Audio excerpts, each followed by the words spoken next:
अस्सलाम वालेकुम वरहमतुल्लाहि वबरकातुहू। नाज़रीन, मैं आपका भाई इमरान मदीना व्लॉग के साथ आज ईद उल फ़ितर के बाद पहला जुम्मा है जिसके ये मनाज़र आप लोग देख रहे हैं। माशाल्लाह मस्जिद नबवी से ये लाइव मनाज़र आप लोगों को दिखा रहा हूँ। अभी अज़ान जुम्मा भी होने वाली है।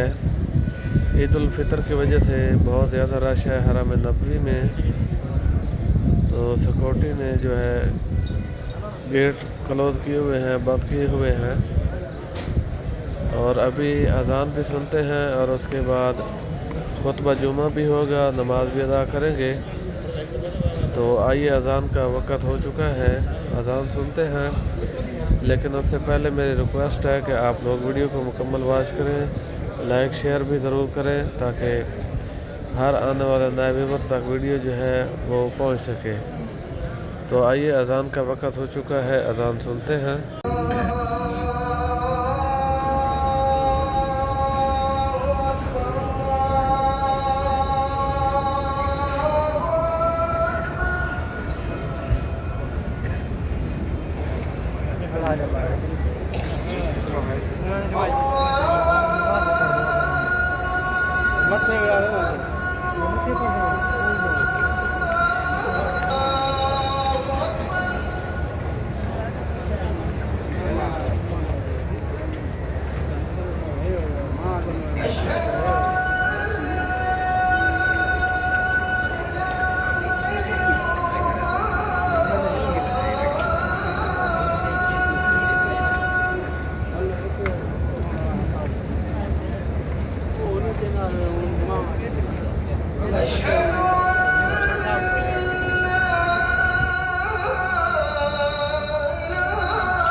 आइए अभी खुतबा जुम्मा सुनते हैं। ونستعينه ونستغفره ونستهديه खुतबा जुम्मा सुने। ونعوذ بالله من شرور أنفسنا ومن سيئات أعمالنا من يهده الله فلا مضل له ومن يضلل فلا هادي له وأشهد أن لا إله إلا هو لا شريك له وأشهد أن محمدا عبده ورسوله اللهم صل وسلم وبارك عليه وعلى آله وأصحابه أما بعد فالزموا أيها المسلمون الزموا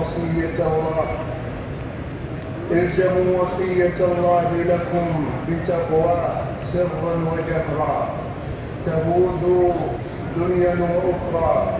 يا أيها الذين آمنوا اتقوا الله وقولوا قولا سديدا يصلح لكم أعمالكم ويغفر لكم ذنوبكم ومن يطع الله ورسوله فقد فاز فوزا عظيما. أيها المسلمون، من مقاصد الشريعة الإسلامية عمارة هذا الكون بما يعود على الناس بالنفع والصالح للمجتمعات والأفراد ويدرأ عنهم الفساد والشر العريض، وإن الضرورة تدعو إلى التذكير ببعض الواجبات الشرعية على من ولي وظيفة عامة أو خاصة، إذ بالإخلال بهذه الواجبات تكمن العوائق في التنمية والتقدم والتطور، والكلام عن ذلك في وقفات موجزة. الأولى: الواجب على كل موظف أو القطاع الخاص أن يستشعر مسؤوليته أمام الله جل وعلا، كما أنه قد تحمل أمانة عظيمة أمام الله سبحانه ثم أمام ولي أمر المسلمين وجماعتهم. قال صلى الله عليه وسلم: كلكم مسؤول عن رعيته، متفق عليه. فتذكر أيها موقفك أمام الله جل وعلا واتق الله في المسلمين، واعلم أن حلاوة المنصب غرما عظيما يذكرنا به النبي صلى الله عليه وسلم. قال له أبو ذر رضي الله عنه: ألا تستعملني أي تجعلني واليا أو أميرا؟ فقال عليه الصلاة والسلام: يا أبا ذر، إنك ضعيف وإنها أمانة، وإنها يوم القيامة خزي إلا من أخذها بحقها وأدى الذي عليه فيها. أخرجه مسلم. فيا من قلدك الله أي من الوظائف، تبصر وتأمل خطورة هذا الأمر وابذل الجهد العظيم للعمل بما يخدم المصالح العامة والمنافع الكبرى للمجتمع. قال صلى الله عليه وسلم: ويل للعرفاء ويل للأمناء، ليتمنين أقوام يوم القيامة أن ذوائبهم معلقة بالثريا، أي شعورهم، أطراف شعورهم معلقة بالثريا يتذبذبون بين السماء والأرض ولم يكونوا عملوا على شيء. رواه ابن حبان في صحيحه والحاكم وقال صحيح وصححه جمع من أهل العلم. الثالثة: أن القيام في ذي المشاريع والمرافق التي تخدم المصالح العامة في البلاد بأحسن وجه وأكمل حال أمانة كل مسؤول من أعلى سلطة إلى أدنى مستوى من المسؤولية. فعلى الجميع التزام الأمانة والتحلي بلباسها والتخلي عن الغدر، فالنصوص والسنة متكاثرة على الأمر بأداء الأمانة وخطورة التهاون فيها. فيا أصحاب القيادات، اعلموا أنكم أمام الله جل وعلا عن التي تجرونها، الناقصات التي تشرفون عليها، التي أنتم مؤتمنون عليها، فأنتم لا ترضون بالتفريط في مصالحكم الخاصة، فكيف تفرطون في المصالح العامة؟